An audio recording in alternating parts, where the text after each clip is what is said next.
Welcome, everybody. Thank you for joining me today for this edition of our seasonal eating series. I really appreciate you being here today and taking your time to come and sit with me and listen. This personally is my favorite time of year, so I'm so excited to inspire you and educate you and motivate you to shift your diet and your lifestyle into the fall season. I also just want to say that you should thank yourselves for being here as well, because I really do believe that whoever's shown up today to listen is meant to be here. I really believe in that. And so there's obviously a message that you're meant to hear, something that is a gift for you, a teaching, piece of wisdom, whatever it may be. But you'll find that throughout this lecture. And so whatever that message is for you, do take it with you. And even if it's just one thing to shift or change in your lifestyle or to think about, that can make a significant difference to you achieving greater state of health, greater state of nutrition, and a greater state of balance. And really, there's nothing better than that. So let's begin. We are about to transition. In fact, I believe, if it's not today, or we are at our first day of fall tomorrow. So that's very exciting. So welcome to fall, everybody. And this is the season of the harvest. It's the fruition of all the growth of spring and summer. The seeds we have sown, now shall we reap.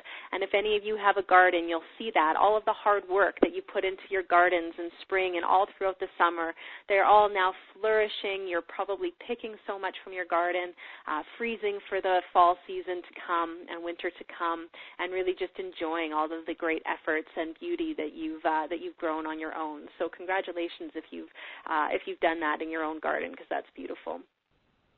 So seasonal eating is such a beautiful teaching, and I do teach so many different things, but one of my favorite things to teach is seasonal eating, and the reason is because it just makes so much sense. I really think that we've complicated nutrition so much. There's so much conflicting information. There's so many different diets out there. One day we're supposed to eat one thing, the next day it's bad. And so we've really become just confused, very confused, and sometimes that can be frustrating. It can create stress, anxiety around food. And so why seasonal eating is so beautiful for me to teach is because it really brings back a whole principle of simplicity. I really feel that food should flow. It should feel natural. We should have a healthy relationship with our food, with our bodies, with ourselves. And I think that when you understand how to eat with the seasons and when you embrace these teachings, it's a real doorway into that beautiful relationship that you can create. So if you're new to seasonal eating, that's okay. You can begin with the fall and just transition throughout the year. And if you have been transitioning with me over the years or over even just this past year, last couple seasons, then you just pick up from where you're at today and you just cultivate the teachings and embrace the teachings and practice them throughout the season, and you'll start to notice a big difference. You have the entire season to work this, right? So I'm going to do a lot of teaching today, and you're not going to implement everything. And the idea is to work with the entire 3 months of fall and really put in all of the practices over time as opposed to trying to put everything into 1 week. So really throughout the fall season, you should feel a greater state of balance and ease with all of this because you're taking time with it as opposed to just trying to tackle it and do all or nothing right at the beginning. So why seasonal eating is so important is because really there is a purpose to what Mother Nature provides for us at every season. So at every single season, Mother Nature gives us very specific foods that we need to take in so that we create balance. In spring, if you've been with me from the beginning of spring, we really used a lot of cleansing and awakening food. Spring is all about using foods to detox the body and awaken us from the long winter hibernation. In summer, where we've just come from, we've really needed to incorporate a lot of cooling food and foods that keep us light, to keep us balanced from all of the heat of the season. And in fall, which we're going to focus on so much today, is all about really bringing in foods that help to build our bodies and just store our energy for the long winter months to come. And then in winter, Mother Nature provides us all the heating foods and all the foods that help to conserve our energy as we are hibernating throughout that season. So what happens is sometimes when we shop at all the big grocery stores, we don't often pick up on the subtleties of the seasonal changes of our foods.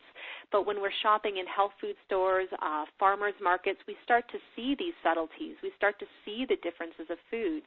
And when you use the different foods that Mother Nature brings in at every season, that are available to us at every season, then you really, really tap into the gifts and you tap into this purposeful, powerful food, because food really is medicinal in this way. It has such power that it really does give the body what it's needing at every single season, as long as you're conscious, as long as you're aware of that, and as long as you practice those shifts.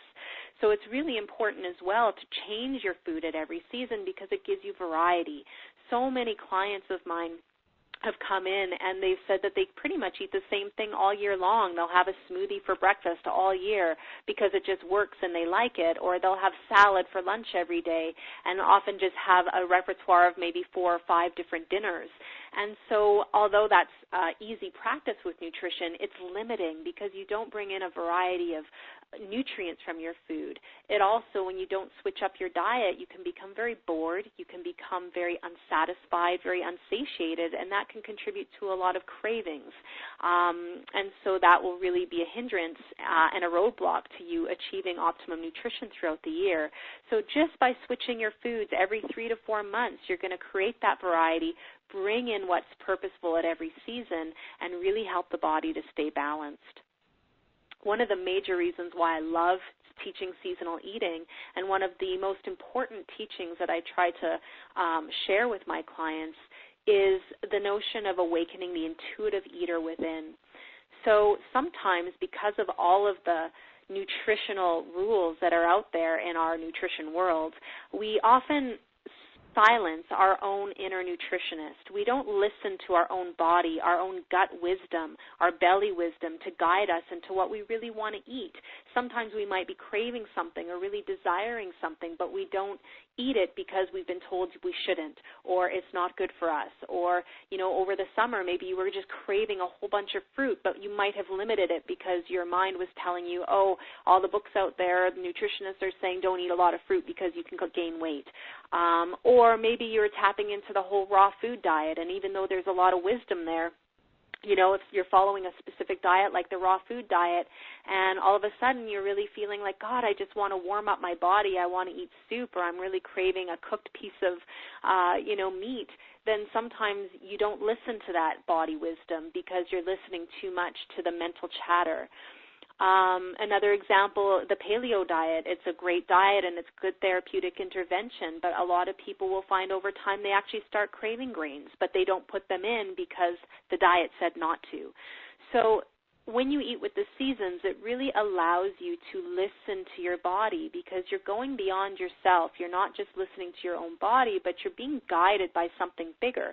You're being guided by nature, and nature has so much wisdom, and when we put our trust and our faith and we surrender into its teachings, we then start to relax around all the rules that we've created with our food, and we begin to trust ourselves. We begin to give ourselves permission to shift the diet and give our body what it's actually wanting to eat. So I really, really encourage you to listen to that inner voice throughout the seasons as you start to feel different tastes, different cravings, you desire different food. Give yourself permission to go there because often your body is seeking what it's needing. So that intuitive eating is such a beautiful way to eat, and really it takes time to get there and to trust that inner nutritionist, but when you do, it's a real surrender and there's a freedom with your food. So I encourage you to really awaken to that this season. Also, when we eat seasonally, we maintain balance throughout the year, and that's one of the greatest ways to be well is to have balance. And so every season, the foods that Mother Nature gives us are there to help balance us out, and I'm going to explain that in the next couple slides. But just hold to that thought for a moment. And the other real important reason why we want to eat seasonally is it's a great way to prevent getting a lot of colds and flus. So it's okay if you get the odd cold and flu, 1 or 2 a year is no problem. But if you're somebody that has a weak immune system, if you're somebody that gets colds and flus quite frequently, then this is a really, really good way to ensure that you're easing that up, that you're slowing that down, that you're boosting your immune system. What happens is that often at the shift of the seasons, that's where we're more susceptible and sensitive to getting sick. So right now, if we don't shift our diet, in fact, if we haven't even shifted it a few weeks back, what will happen is you may have become more susceptible to a cold. So at the end of summer, if you think about all the cooling and light foods we've been putting in throughout our diet throughout the summer, if we keep maintaining that as it gets colder outside, then we get too cold, we get too damp, and that often will get us sick. Same thing that's very common is at the end of winter, if we keep eating our heavy winter diet throughout the spring, then what happens is we feel very heavy, we feel lethargic, we get a lot of mucus buildup, and then that will create imbalance and cause sickness and flus and whatnot. So this is great, and I've had so much feedback from my clients who have been following this with me for over the years, is that they find that by eating seasonally, they don't get sick like they used to. And so it's really cool for them to see how that's shifted their health. So many reasons why we want to eat seasonally. And, again, most importantly, I just believe it's such a beautiful way. I think it's so simple. It makes so much sense. And I think we can learn a lot from nature, which I think sometimes we silence because we're so connected to technology now and to science. And, I think that going back to simpler ways, especially with food, is really, really wise. So if you adapt yourself to the changes that come with the seasons, you will maintain health, and that is a true statement for sure. So let's talk about where we've come from, so we know where we need to enter into. So we're going to start to close the door on summer, and if you haven't done it already, it's really important from now, from today onwards, that you really shift out of your summer lifestyle and your summer diet, because as I mentioned, if you don't, that's when you'll become more prone to getting sick. So summer, we had longer days, longer nights. Usually in Chinese medicine, we refer to summer as a very yang season. It's a very high energy season. We're more outward, we're expansive, we're social. We have less routine. We're typically more spontaneous. We're going out more. We're not in a rhythm as much, so we're a little bit more scattered. It's just kind of a very go-with-the-flow kind of season. And naturally, with the longer days, the longer nights, and all the heat, we really need to have a higher carbohydrate diet and a very cooling diet to help sustain our energy and to provide us with all the energy that we need for our activities and the long days. So typically, we need lots of fruits. Hopefully, you are eating an abundance of fruits and salads over the season to really cool the body, lighten it up, keep fresh and rejuvenated. You were probably craving lots of lighter proteins, so maybe white fish, chicken breast, turkey breast, that sort of idea. Not a lot of time in the kitchen in the summer. You weren't creating a lot of heat. We weren't typically turning on our ovens in the summer or the stoves. A lot of times we were cooking outside and barbecuing. So it was just a very light, refreshing kind of diet. And it's interesting is that at every season we go through a variety of the diet, of the different diets that are out there in the nutrition world. So as you can see here, I say it's a higher carbohydrate diet, and that's true. In the summertime, we really are on a high-carb diet. We eat less protein, less fat, and we eat a lot of high carbs, mostly coming from fruit and vegetable. But we're going to shift that now, and as we move into fall, and winter, we go into a little bit of a lower carb diet and a higher protein, higher fat diet. So it's interesting that we naturally transition through all of the different diet fads out there without even really having to follow a specific diet. If we just follow the wisdom of the seasons, we're doing it anyway. But we're going to close the door on all of this summer fun now and really open the door to autumn. It's such a beautiful time of year. This is the season of gathering nature's products before winter's rest. It's a time of preparation for the season of rest. So this is when we really are in our garden. If you do have one, you may be canning and freezing all you've grown. If you don't have your own garden, it's a really good time to stock up at the farmers markets, getting your blueberries that you'll freeze for the winter, or, a lot of people like to freeze or can peaches or do pickles, whatever it might be. But if you're into that sort of thing, this is the time to stock up on that. And if you're not into that, don't worry about it. You don't need to. We are naturally craving different food now, so my hope is that you should be feeling a difference in what you really want to be eating. I know for me personally, over the last few weeks, I've really kind of been turned off of salads. I've eaten so much salad over spring and summer, and all my lettuce has sort of died now in my garden, and the desire for me to really eat salad has come down a little bit. I really have been craving more soup. I've been craving more steamed vegetables again, which I haven't eaten much over the summer season. So my hope is for you, too, that you're listening to that shift. Again, a lot of times people think they have to eat a salad all year long because that's what their, the diet that they were on told them to do. But the truth is that if you're not desiring it, there might be a reason for that. Now, if you do love salad and it still feels good for you, by all means keep it up, because maybe your body's saying you still need to cool your body. But for most people at this point, you should be feeling the desire to go a little heavier, to go warmer, to be eating more heavier meats now, bringing in some legumes through soups, dips like hummus, more nuts and seeds. Again, for me personally, all of a sudden I've been snacking on nuts again, which I really have left behind for most of spring and summer. But now I'm like really craving it, or loving my nut butter with banana or nut butter with apple is such a good snack. So I hope that you're feeling that this is happening for you as well. Not only does our food start to change, our cravings start to change in every season, but also what needs to happen in our personal lifestyle has to change as well.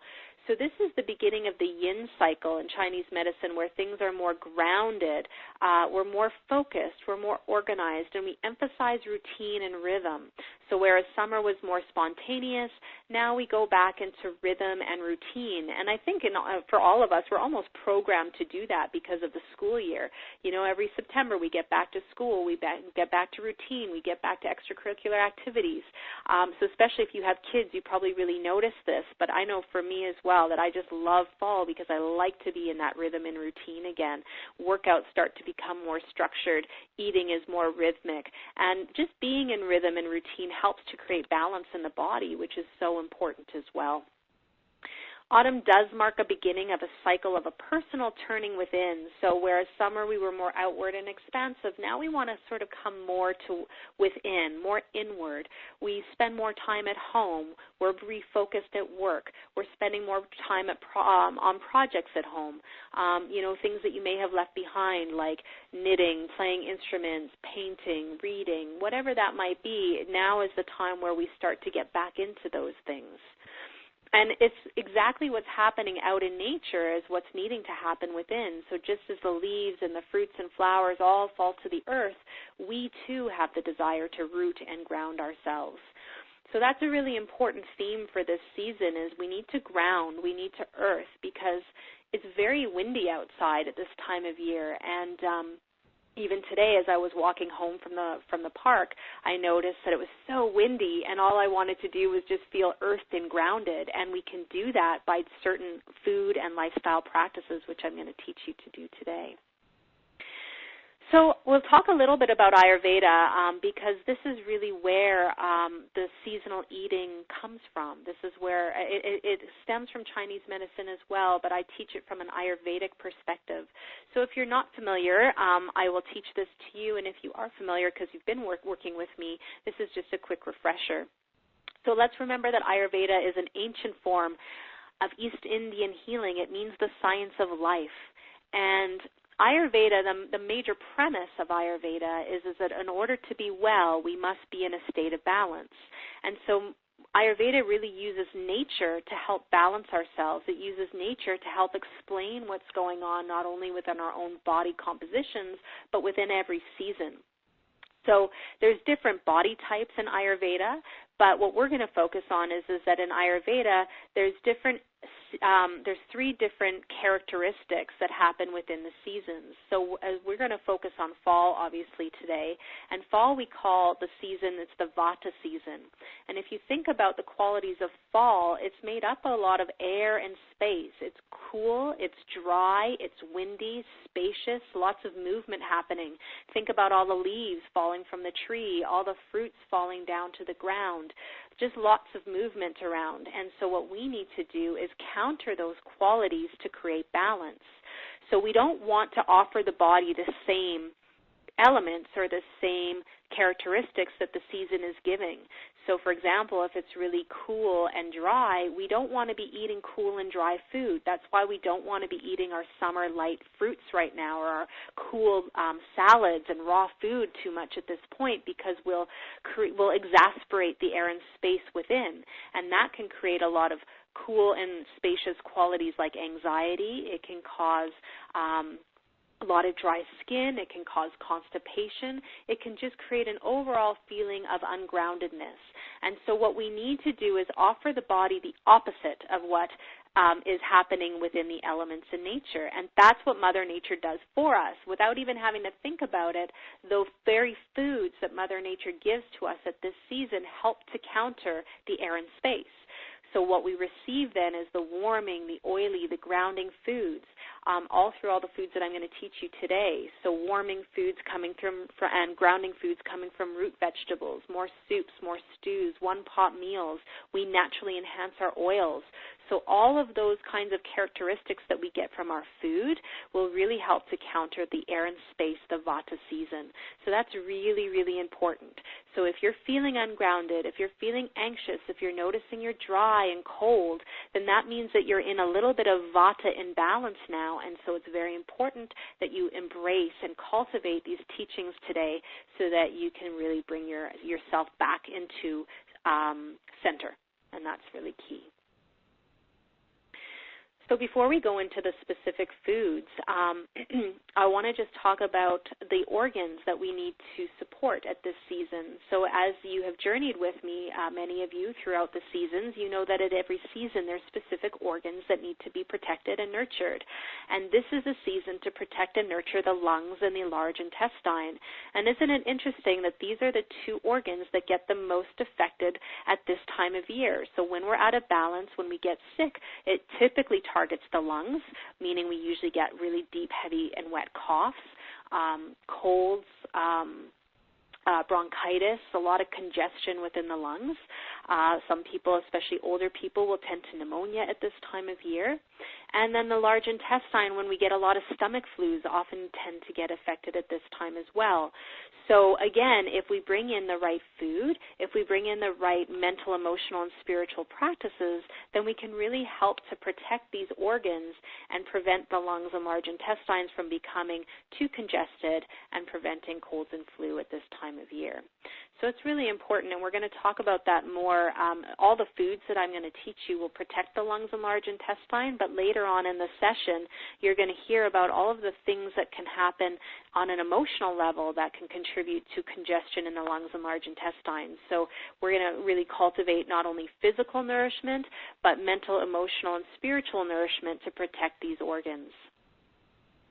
So let's talk about the ultimate fall diet. Now remember, when we are eating seasonally and when we are choosing whole food, there are no bad foods.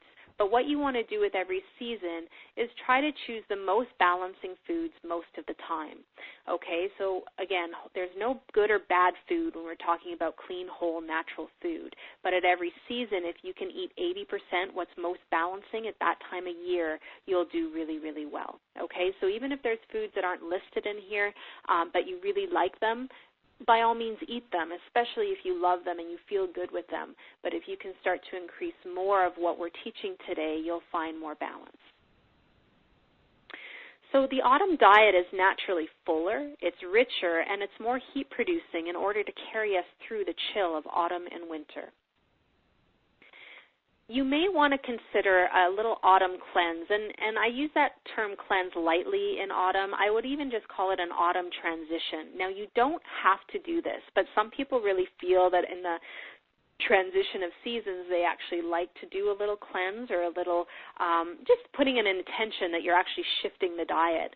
So if you really feel like your summer diet's been unhealthy, you've had a lot of alcohol, a lot of sugar, and you just kind of want to get back clean, you don't have to fast. You don't certainly have to go and buy a cleanse at a health food store unless you'd like to, but you can do it nicely through food. And so you may want to take a couple days, perhaps over the weekend, or you may want to take a full week, and you can incorporate this really nice, gentle, transitional diet out of summer into fall, or use it as a cleanse. But just as an example, you can start with just some natural fruit juicing, some apple or pear or grapes. So just get your real apples and pears or grapes and just blend them up. Just, you know, a small glass of that would be good. In the morning, organic grapes are really cleansing. Lunch, you might want to do broth. If you have my book, you'll see the healing recipe tip in my book, so you could definitely use a couple broths from there. If you don't have my book and you'd like to get it, you can go to my website, amybondar.com, or you can just use any broth. You can just choose a vegetable broth or make your own chicken broth, whatever you might like, but that's just a really good healing and alkalinizing thing that you can put in at this time of year. In the afternoon, you might want to do a vegetable juice if you have your own juicer, or if you don't have your own juicer, you could certainly go into like a Jugo juice or Booster juice. Now they have that kale juice, so that would be very seasonal. And then at dinner, perhaps another broth or just a small soup, and then in the evening, ginger tea. And then if you are going to do this sort of transition or this cleanse, then you can also add in a couple tablespoons of extra virgin olive oil throughout the day. And the reason for that is just to help eliminate. It helps your bowels to move a little bit better. So it's just a little idea. Again, you don't have to do this, but if you're feeling like your diet in summer was pretty messy and you want to clean things up and just start anew, then this is a nice way to transition in, but don't feel you have to do it to be successful. So the tastes of fall, every season there's specific tastes that help to balance the body. So in that Vata season, that air and space season, the tastes that help to balance us are sweet, sour, and salty. And the reason we naturally crave these foods more, that we seek them out more, is because sweet, sour, and salty help to build heat. They hydrate the body and they moisten the body. So when we incorporate more of these, we'll find that we're not as dry. We'll find that we're warmer, and again, that will prevent getting colds and flus and just keep us balanced. So that's really important, and these are just examples of sweet tastes and sour tastes and salty tastes. But just as an example, in summertime, we were really bringing in more bitter tastes and more astringent tastes. And so we're moving out of that a little bit, and now we're switching now into these foods. And again, they are naturally what are available to us at this time of year, so without really having to think about it too much, you'll naturally be increasing these specific fruits and vegetables anyway into your diet. So just be aware of that. Even as you read some of those sour foods like yogurt, lemons, limes, grapefruit, you should already feel like you're salivating a little bit. Those taste buds are puckering up, and that's because that's what we're needing to moisten the body. So that's what happens when we eat those foods. And salty too, we can add in a little natural sea salt at this time of year. Eat a little bit more salty foods to help create more moisture within the body as well. So that's important, and a little heat too. But let's get into the specifics of how to really build the diet, how to make sure that your macronutrients, so your proteins, your fats, and your carbohydrates are in balance, and how to bring in all of these foods, and we'll make more sense of it as we work through this. So beginning with the protein, again, remember this is a season where we're building and storing energy. So some of our greatest builders are our proteins. And so we do typically want to be eating protein at every meal. And usually in fall, starting in fall and definitely moving into winter, we naturally crave darker, denser meat. So that's what I mean when we're talking about medium to higher purine protein. It's just those proteins stay with you a little bit longer. So, for example, like if you eat a chicken thigh or a drumstick, you'll find that it kind of stays with you and gives you longer-lasting energy as opposed to a chicken breast. And if you don't like dark meat, that's fine. But if you do enjoy it, but you've maybe been restricting it because you think it's too high in calories, maybe let go of that belief system and just start to bring in what the body is asking for and craving at this time of year. Game meat is really good at this time of year, as is lamb and beef. Trying to choose grass-fed if you can, just for healthier beef and leaner beef. Your fish will shift as well. So if you're somebody that eats a lot of fish, you might have been really eating and craving a lot of white fish over the summer, a lot of pickerel and sole and cod and halibut. But now as we move into fall and winter, when we need more oil and need more heat, we'll be craving more oilier foods, so oilier fish like wild salmon and sardines, herring, if you're into that sort of idea. So just bringing in fattier fish and seafood if you so desire.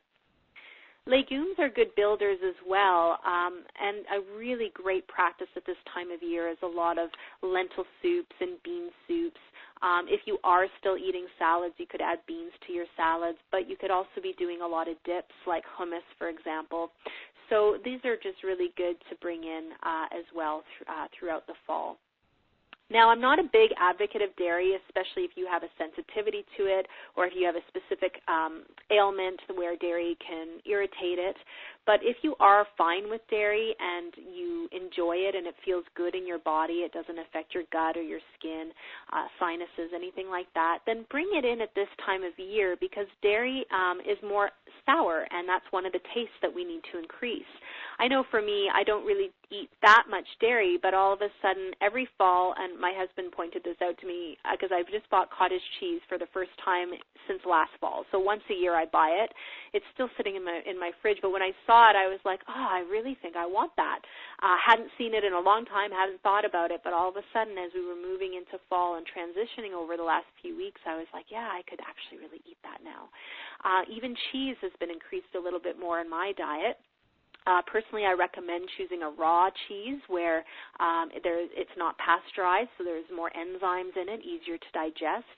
And so Lancentra is a good brand that you can purchase at Superstore or health food stores. So, you know, for me personally, adding a little bit of raw cheese into my omelet in the morning has created a little more heat. It's created a little bit more salt, a little more satiation. So really wasn't thinking about cheese at all over the summer because it's a heavier food. It's a more sour food, but all of a sudden, the desire for dairy is coming back, so I'm wondering if you're feeling the same. Eggs are a good food to bring in sort of all year round. They are a lighter protein, but the way in which you cook them in fall might make them a bit heavier. So, for example, omelets are really good at this time of year. They're a little bit heavier, they're a little oilier, so that might feel like a really good breakfast or even a good lunch or dinner with a bowl of soup, for example. So those are just the most balancing proteins. You're not limited to those, but if you can increase them more, and more importantly, if you're craving them more, then there is wisdom in going and nourishing yourself with them. We really need to increase our fats now. These are our lubricators. So remember, it's so dry out at this time of year, and especially for us living in Calgary, with the dry and the wind, the oils help to counter that and really, really create nice lubrication. They prevent dry skin. They help to lubricate our bowels, and they do create some heat and insulation. You should have hopefully really lessened your fats, lightened them up over spring and summer, but now it's time to bring them back. So using more olive oil.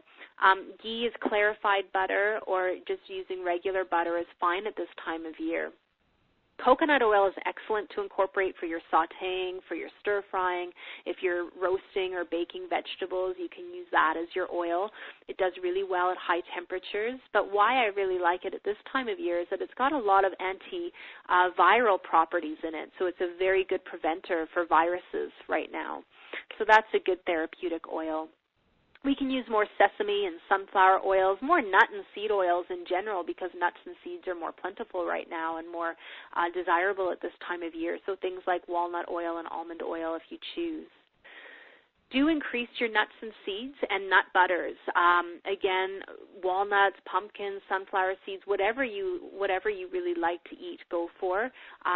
You will probably be desiring more of the heavier nuts right now, like walnuts and pecans and almonds, whereas maybe in the spring or summer, if you were eating any seeds, you were doing lighter things like pine nuts and sunflower or sesame seeds and things like that. But do incorporate them as snacks into your diet regularly. About 3 tablespoons to 4 tablespoons is a nice serving. And avocado is a great food at this time of year. It's very heavy oil. It feels good in the body. It's great for the skin and very satiating. So about a half of an avocado is a serving. So those are your good oils, again, not limited to those, but they are important to increase. And this is a good time of year to shift or get onto a fish oil if you're not already on one. If you are using salmon oil, sometimes we switch to a cod liver oil in wintertime just because there's more vitamin D in it. But really it's a good indication that you need more fats in your diet is if you have that crocodile skin. If you look at your skin and it's very crocodile-y looking, scaly looking without putting any moisturizing cream on it, that's a good indication. And also just in general, if you crave sugar after you eat a meal, it's usually a good sign that you don't have enough essential fat in your diet. So just by adding in a little bit of fats throughout the day, that will certainly help. Grains at this time of year, we typically crave them a little bit more. Again, I'm not a huge advocate of eating a lot of grain, but if you feel like you're craving it and you're feeling like you want it, then please open the door to it. For me personally, I don't eat too much grain. It doesn't work so much for my body type, but I'll tell you the last 2 mornings I've had gluten-free oats for breakfast. I've just felt like a warmer breakfast because our mornings are so cool now. I was eating a lot of smoothies over the summer, and I can't eat them. I can't drink them anymore. I've just been turned off of them the last 2 weeks. So naturally, my body intuitively is asking for some warmth, something more grounding, something more heavy, and perhaps you're getting the same messages as well. So remember to give yourself permission to open the door, even if you may have been avoiding grains for a long time.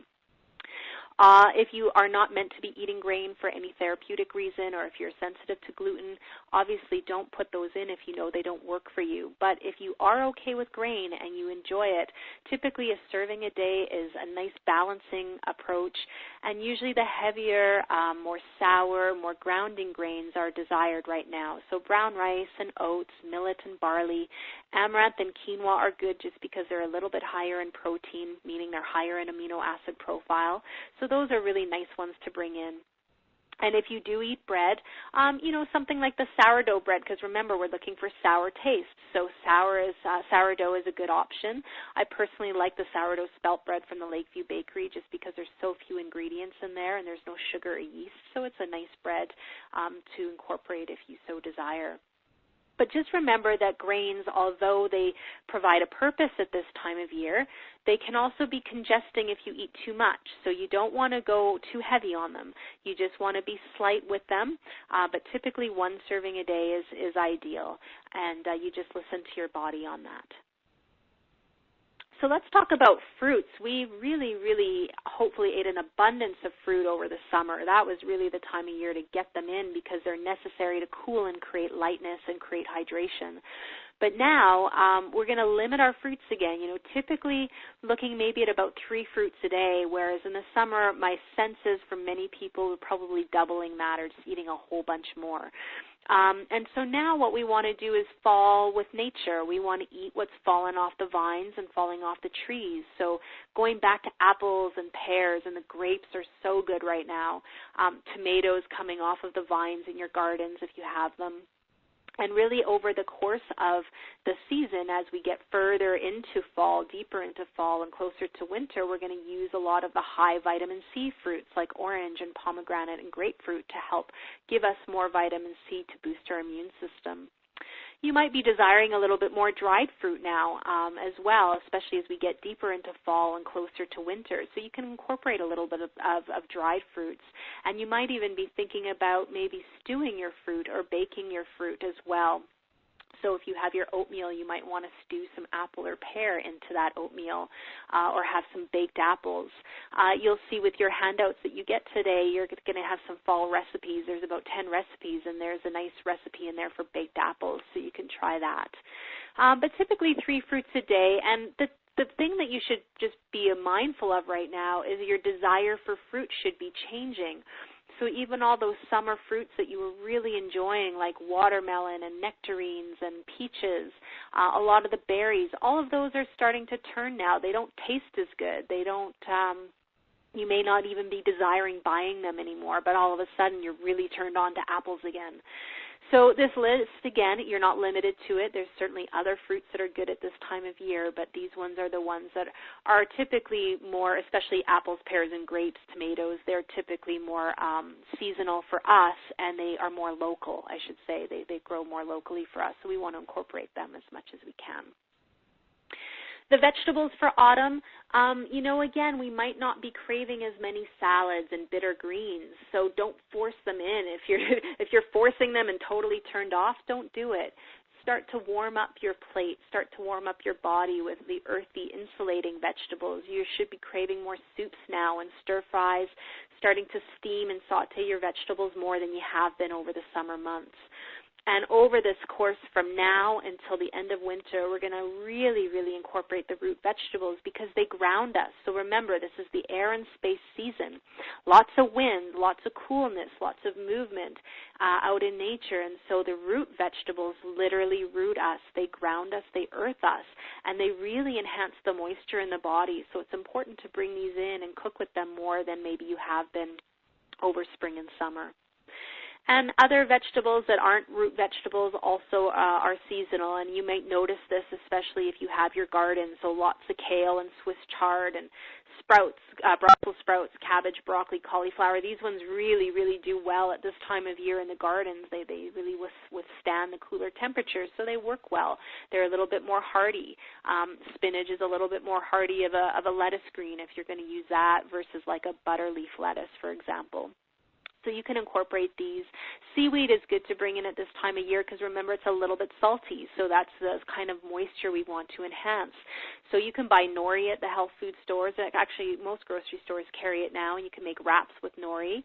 Or they have those sea snacks now available at a lot of the health food stores. And so those are really nice too. They're just dried seaweed, and some of them are flavored, or you can just get them with sea salt and olive oil. So a really clean, healthy snack that you can look for now at the health food store. So that's an easy way to incorporate seaweed if you have never been tried it before. So really keep the vegetables going. Even though you're not having an abundance of raw veggies and salads right now, you still want to keep the vegetables up there. You still want to do a lot of soups. And remember, I say 7 veggies a day, but every veggie counts. So if you make a bowl of soup, every single vegetable that went in there counts, okay? So don't feel overwhelmed by trying to eat 7 vegetables. You can really get it in throughout the day if you incorporate it with each meal and as snacks. Herbs and spices are also very powerful and medicinal at every season. So the ones that support the lungs and the intestines and also create heat in the body are ginger and cayenne and garlic. These ones are great, so if you can cook with these more at this time of year, go for it. Please start doing lots of fresh ginger root tea. It's so good.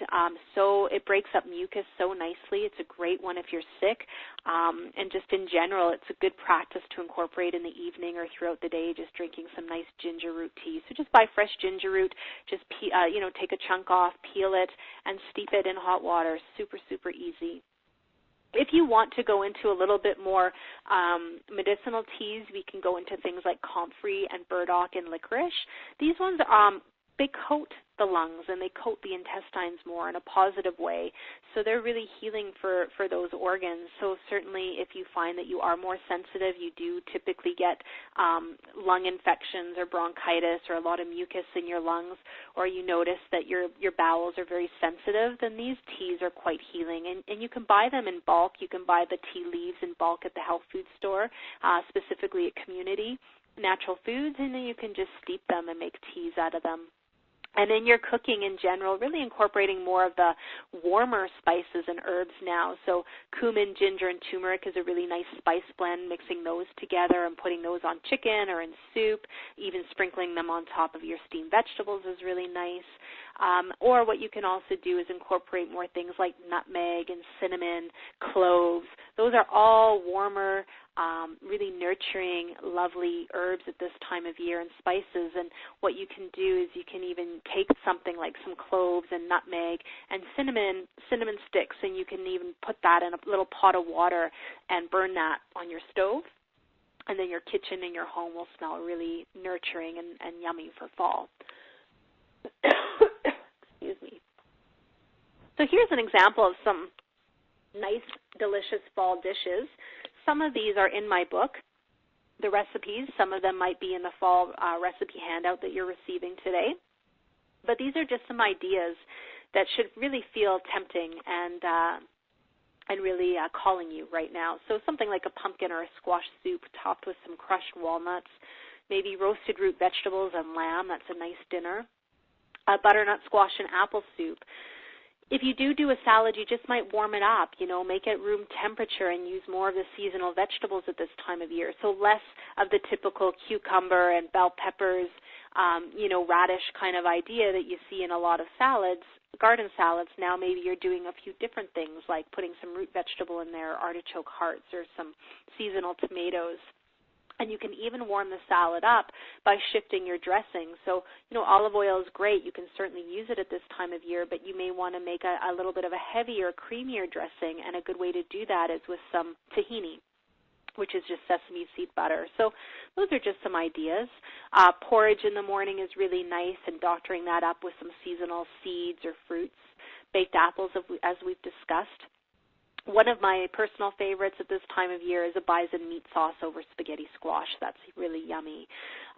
So really, if you read my book, you have my book, it's always wise to go back to some of the tips. And so as you can see here, I've listed some of the tips in my book that really support harvest food and harvest recipes. So please just switch it up and create that variety. Get some new recipes for this time of year. Try new things so that you can tantalize your taste buds and create some new new excitement and stimulation in your diet, which is so important so that you don't get bored, you don't get stagnant, and you don't crave unhealthy food. I'm going to put this together for you now. I've given you about 3 examples of a nourishing fall day. So this now takes the theory of what I've just given you throughout these slides so far, and now we're going to put it into practice. So this is how you can really balance the diet. It makes sure that all your proteins, your fats, your carbs are in balance. You're bringing in the right seasonal foods, the right herbs, etc. And these are just examples. You certainly don't have to eat like this exactly, but if you want to follow it, you should find that it feels really good. So you might start your day with an oatmeal. For a snack, you might have an apple and some walnuts. Lunch, you might go into soup. If you just do a vegetable soup, always make sure you have a protein to go with that so that you feel satisfied and satiated. Or you can do like the one-pot soup that's got the vegetables and protein in there, like a vegetable and bean soup, for example. Cottage cheese and cinnamon could be a snack. And then for dinner, it could be a variety of things like a roasted chicken, stews. It could be that's meat sauce over spaghetti squash. So lots of yummy, warming taste to experience. Another day, you could start maybe with an omelet with some seasonal vegetables. You could potentially put in a little cheese in there if you want. Seasonal pears and seeds is good for a snack. Perhaps a vegetarian chili, there's a really nice recipe in my book for that, over a bed of spinach.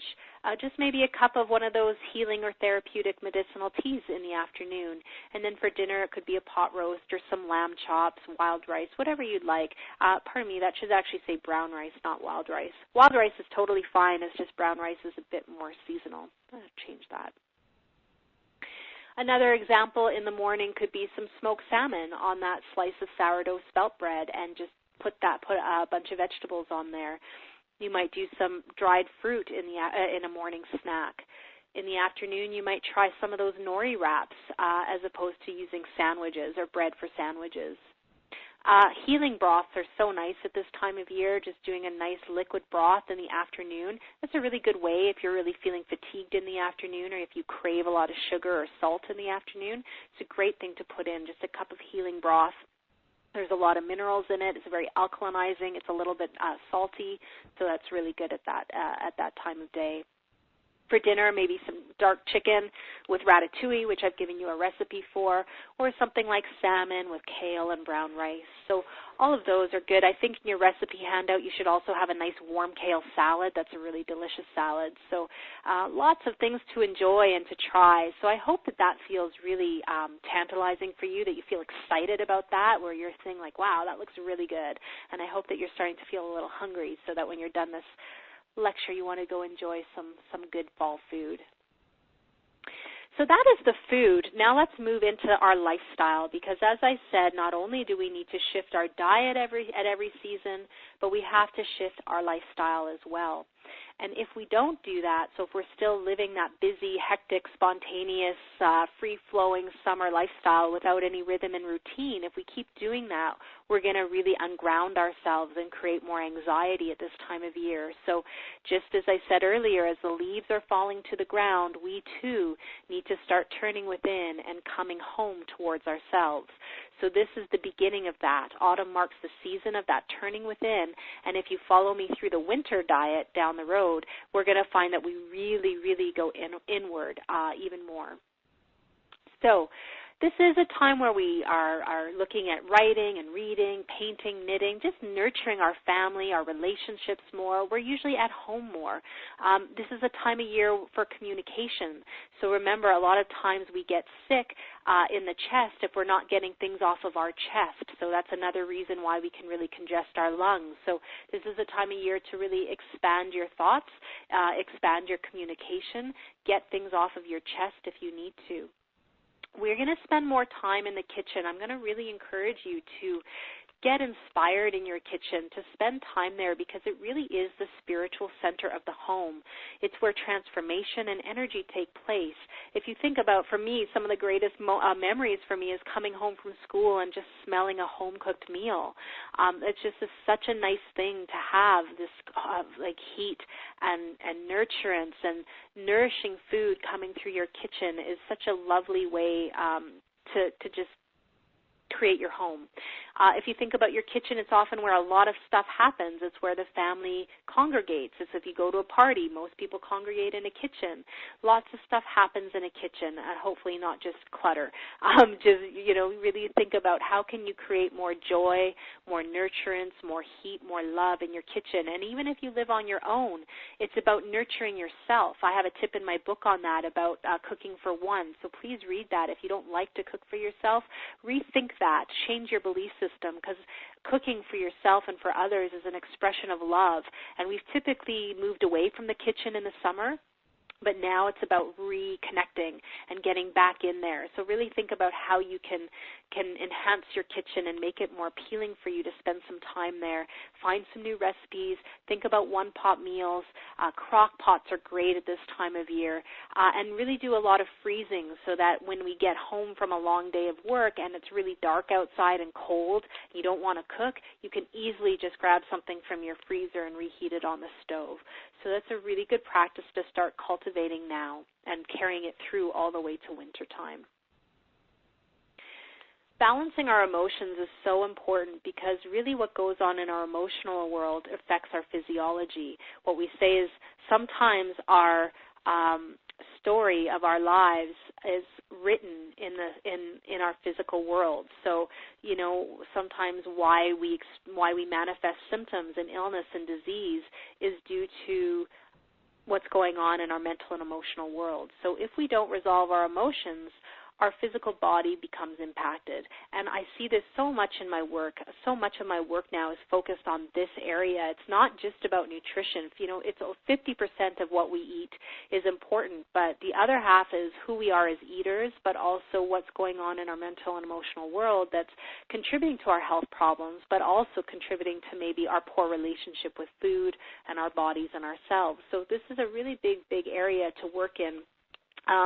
And I do a lot of eating psychology now, and I actually call myself a nutritional therapist now because so much of my work is about resolving these emotions. So what happens at this time of year, especially if you're more prone to getting infections in your lungs or getting a lot of colds, bronchitis, that sort of thing that we've talked about, the lungs really hold the emotions of worry, grief, and sorrow. So if you have a lot of those emotions, you'll probably be more susceptible to illness in your lungs there. And same thing in your bowels. Usually resisting change can contribute to constipation or holding on to past emotions and issues, and unresolved anger conflicts can really be manifested in the gut. So it's one thing to change your diet, but it's another thing to resolve the emotions so that you can shift your physiology. So it's really, really important to be aware of these things. If you've been, taking medications or trying to change your diet or use the power of foods to heal the lungs or the intestines, but it's just limiting, it's not working, then that means it's time to go to the next level and nourish the mental and emotional field. So it's really, really, really important. Just as an example, My daughter was sick this past week with a cold, and she just started nursery, and she kept saying she's very nervous, and I could see that she was anxious. In fact, she's a great eater, and she has a great appetite like her mother, but she would come home and her snack would never be eaten. And so all of a sudden this week she manifested a really bad cold, and it was actually more of a bad cough. And it was really because she was worried. She had a lot of anxiety about starting school, and we often see this with kids at this time of year, is that sure, they're all mixed together and kids pass germs back and forth to each other, but I really do believe that there's something bigger going on. I think that a lot of kids are very anxious and worried about starting the school year. So just be mindful of that with your kids or with your own self about starting something new. Do you often get stressed or worried, and does that manifest in cold or cough or other ailments? So I just wanted to use that as an example. But do remember that I do use the DeMartini method as just one of the tools that helps people resolve their unresolved issues. And you can certainly look that up, or you can speak to me further about that if you're interested in doing any resolve. But most importantly, just be mindful of what's going on in your higher realms, your mental and emotional world that's affecting your physical. I love this quote. It says, when we postpone the harvest, the fruit rots, but when we postpone our problems, they keep on growing. And sometimes our ailments and our diseases and our symptoms are the wake-up calls. They are the things that are knocking on the door to wake us up, to realize that we need to look within, and do some resolve so that we can heal our bodies, ourselves, and transform our world. Yoga and meditation are excellent practices at this time of year because they help to ground us as well. So if you've never done yoga and you've always wanted to, great, this is the time of year to try it.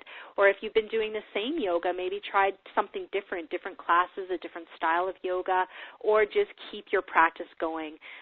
It's just such a great way to keep the range of motion going, to keep the body lean, but also just to help feel good on so many levels. And it really allows us to be centered. It helps us to practice centeredness. It helps us to balance presence, which is so key when it's so windy and airy and spacious at this time of year.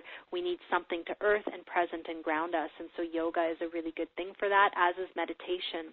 For meditation, you don't have to sit in silence and sit in Om like we see a lot of yogis do. You don't have to do that. Meditation can come through walking.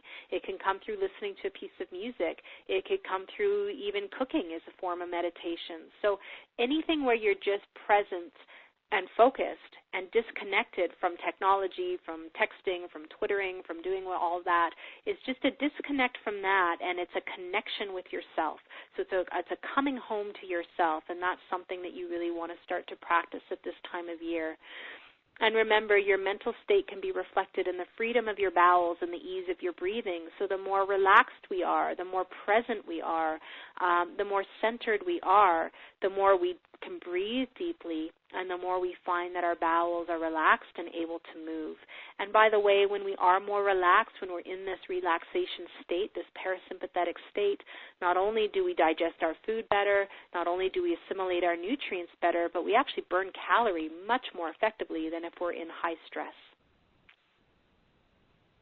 As above, so below. What you experience in your head influences your physical and vice versa, as your body state affects the working of your mind. So I think that we've done a good job explaining that, and I hope that that's hitting home for you today. Because sometimes we forget about the mental state. We just focus on the physical all the time, but we forget to work on the higher workings of the mind. Please do some exercise, because this is the time of year with our heavier fall diet, and sometimes we feel a little lazy, especially as we get closer into winter where it's starting to become darker really early. We don't always want to go to the gym after work, but really please cultivate movement, and whatever that looks like for you.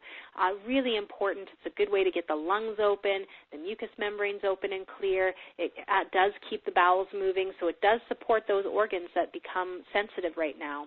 It also helps to prevent weight gain. And so really what I want you to focus on is just enjoyable movement, embodiment. Be in your body in your workouts. So if you hate what you're doing, don't do it, because that creates stress.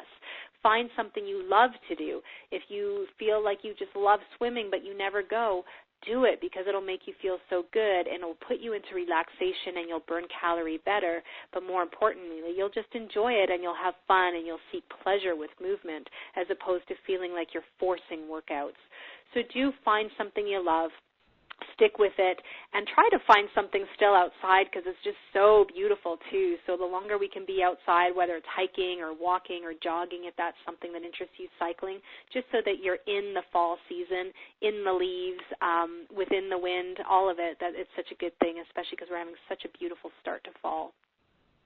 We'll just talk for a few more minutes about our colds, and we'll wrap up in the next couple minutes here. So the common cold, it's, as we've said, it's so common at this time of year, but sometimes the colds actually happen as a result of congestion in the large intestines and because we're not eliminating. So that's why it's so important to make sure that those bowels are staying healthy. But just be mindful, too, that if your diet is really high in refined food, a lot of sugar, a lot of mucus-forming food like dairy and lots of breads and pastas, sweets in general, you'll find that you'll congest the intestines and that will create a lot of toxicity, catarrh, mucus within the body, and that will manifest through a cold. So really be mindful of that, and as we've also talked about, just feeling of nervousness and being uptight can affect the health of the gut. So watch that. Sometimes colds aren't just caught from, passing germs or saliva. Oftentimes it's coming from within your body, deep within the gut. We often say health begins in the colon, so if the colon's not healthy, the rest of the body becomes affected. So do make sure you're getting hydrated, lots of teas, lots of soups, lots of rest, and staying warm is really key, and again, resolving those emotions. If you do get colds, please, just continue to eat your fall food. Do lots of the broths and the healing recipe broths that are in my book. Lots of ginger and garlic at this time of year. You may consider doing the neti pot. It's a really good way to clear your nasal passageways when you're sick, and even to prevent getting colds. It's a really good practice, and you can buy a neti pot at your health food store or any pharmacy, really. An excellent thing to do if you start feeling a cold coming on, get the ginger tea going.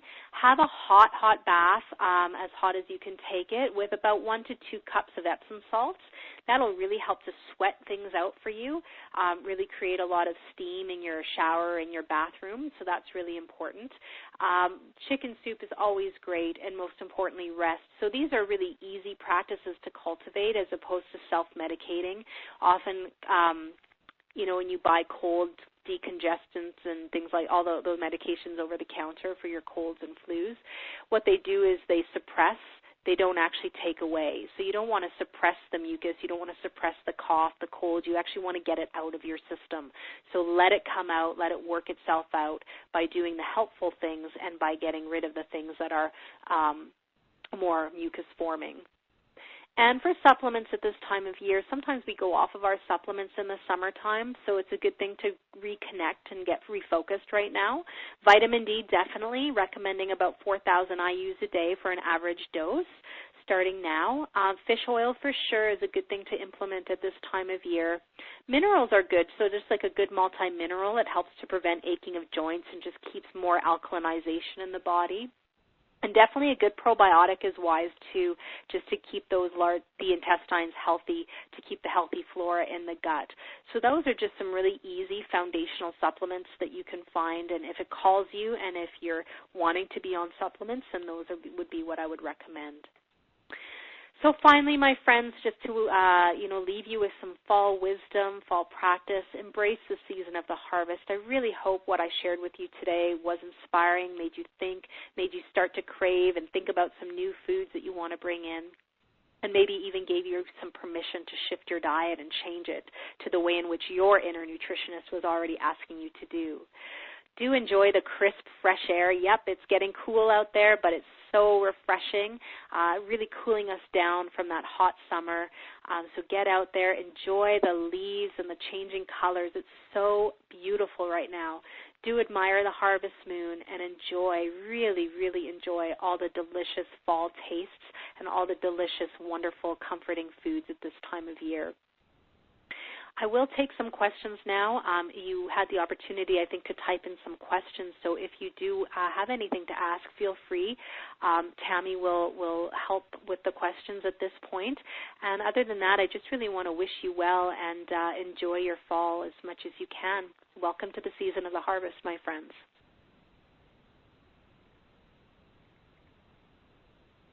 Any questions, Tammy? Nope, there's no questions as of yet. Okay, I'll just, I think we will leave it at that then. So thank you so much, everybody. If you do have a question, feel free to email me. Really, really just embrace and enjoy. Happy fall, everybody, and we'll see you at the next one. Take care.